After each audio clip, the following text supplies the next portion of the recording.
ಬಲವಾಗಿರೋದು ಅಂದರೆ ಅಳಬಾರ್ದು ಅನ್ನೋದಲ್ಲ. ಭಾವನೆಗಳನ್ನು ಅರ್ಥ ಮಾಡಿಕೊಂಡು ಮುಂದುವರಿಯುವುದೇ ನಿಜವಾದ ಶಕ್ತಿ. ಭಾವನೆಗಳನ್ನು ತಳ್ಳಿಬಿಡಬೇಡಿ.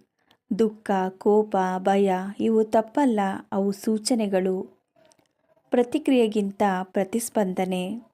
ಕೋಪದಲ್ಲಿ ಮಾತನಾಡಿದರೆ ಪಶ್ಚಾತ್ತಾಪ, ನಿಮಿಷ ವಿರಾಮ ಶಕ್ತಿ.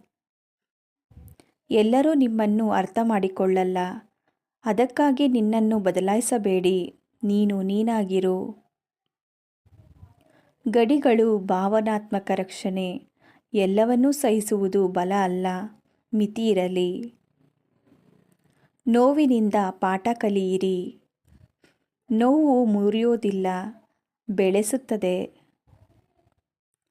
ಮಾತನಾಡುವುದು ದುರ್ಬಲತೆ ಅಲ್ಲ, ಭಾವನೆಗಳನ್ನು ಹಂಚಿಕೊಳ್ಳುವುದು ಮನಸ್ಸಿನ ಭಾರ ಇಳಿಸುತ್ತದೆ.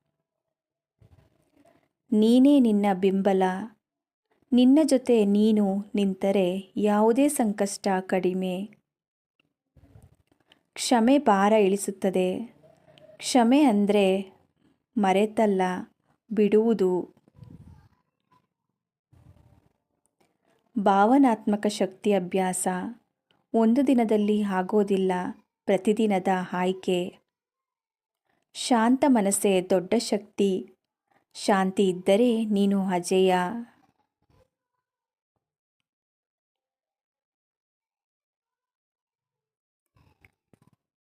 ಬಲವಾಗಿರು, ಕಠಿಣವಾಗಿರಬೇಡ. ಭಾವನೆಗಳನ್ನು ಒಪ್ಪಿಕೊಂಡು ಮುಂದುವರಿಯು.